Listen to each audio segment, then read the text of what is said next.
الحمد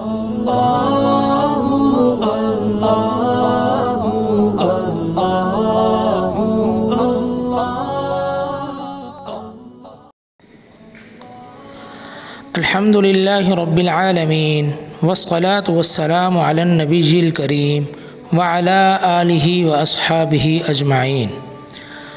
السلام علیکم ورحمۃ اللہ وبرکاتہ۔ سعاد آن لائن اکیڈمی کے زیر اہتمام فہم سفر کورس، سبق نمبر 1۔ سفر اسلامی سال کا دوسرا مہینہ ہے، جیسا کہ اللہ تبارک و تعالیٰ نے اس آیت کے اندر فرمایا، ان عدت الشہور عند اللہ 12 شہرا۔ اسلام کے آنے سے پہلے بھی اس مہینے کا نام سفر ہی تھا، اسلام نے اس کے نام کو برقرار رکھا۔ سفر کی وجہ تسمیہ کیا ہے؟ سفر عربی زبان کا لفظ ہے جو کہ 3 حروف صاد فا را کا مرکب ہے۔ اس کا معنی ہے خالی ہونا، پیلا ہونا۔ چنانچہ ان معانی کی رعایت رکھتے ہوئے اس سے بہت سی چیزیں موسوم کر دی گئی ہیں، جیسا کہ یہاں ہم چند ایک کا ذکر کرتے ہیں۔ سفر ایک بیماری کو کہا جاتا ہے جس میں انسان کے پیٹ میں پانی جمع ہو جاتا ہے اور چہرہ زرد پڑ جاتا ہے۔ اس مہینے میں لوگ گھروں سے اناج اکٹھا کرنے کے لیے نکلتے ہیں، جس کی وجہ سے ان کے گھر خالی ہو جاتے ہیں۔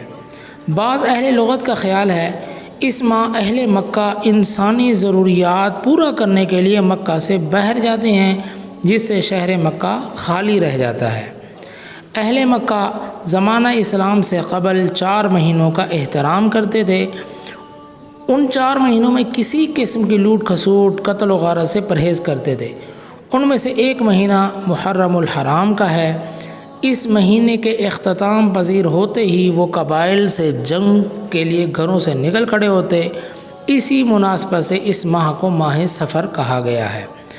زمانہ جاہلیت اور سفر کا مہینہ۔ اسلام سے پہلے اس مہینے کے بارے میں بہت سی باتیں مشہور ہیں، چند ایک یہاں ذکر کی جاتی ہیں۔ لوگوں کا خیال تھا کہ اس مہینے میں آسمان سے بلائیں اور آفتیں نازل ہوتی ہیں، لہٰذا وہ اس مہینے میں سفر وغیرہ نہیں کرتے تھے۔ وہ اس مہینے کو جنگ و جدال کا مہینہ شمار کرتے تھے۔ جو ہی محرم کا مہینہ ختم ہو جاتا تھا، آپس میں جنگ شروع کر دیتے تھے۔ اسی طرح تیسری وجہ یہ بھی لکھی ہے، جب انہیں محرم کے مہینہ میں جس میں جنگ حرام تھی جنگ کرنا ہوتی تو وہ اس مہینے کا نام بدل کر سفر رکھ لیتے تھے، اور ایک مہینے کی جگہ دوسرا مہینہ قرار دینے کا اختیار انہوں نے اپنے سرداروں کے سپرد کر رکھا تھا، جو اعلان کر دیتے تھے کہ اس مرتبہ محرم کا مہینہ بعد میں آئے گا اور اس کی جگہ سفر کا مہینہ پہلے آ گیا ہے۔ اسی طرح کے تصورات کو نسیء کہتے ہیں۔ قرآن مجید نے اس کی مذمت فرمائی ہے، چنانچہ ارشاد باری تعالیٰ ہے، انما النسیء زیادۃ فی الکفر، سورۃ التوبہ کی آیت ہے۔ بلا شبہ حرمت والے مہینوں کو بدل دینا تو کفر میں اضافہ کر لینا ہے۔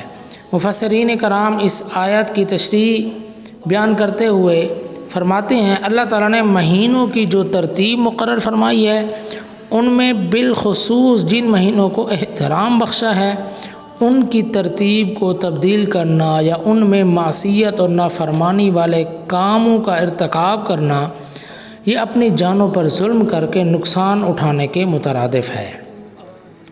عرب میں زمانہ قدیم سے معمول چلا آتا تھا کہ سال کے 12 مہینوں میں سے 4 مہینے اشہر حرم، ذوالقعدہ، ذوالحجہ، محرم اور رجب، ان میں خون ریزی، جدال و قتال قطعاً بند کر دیا جاتا تھا۔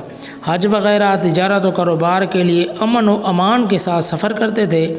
اس زمانے میں کوئی شخص اپنے باپ کے قاتل سے بھی چھیڑ چھاڑ نہیں کرتا تھا، بلکہ بعض علماء نے فرمایا ہے کہ اصل ملت ابراہیمی میں یہ 4 ماہ اشہر حرم قرار دیے گئے تھے۔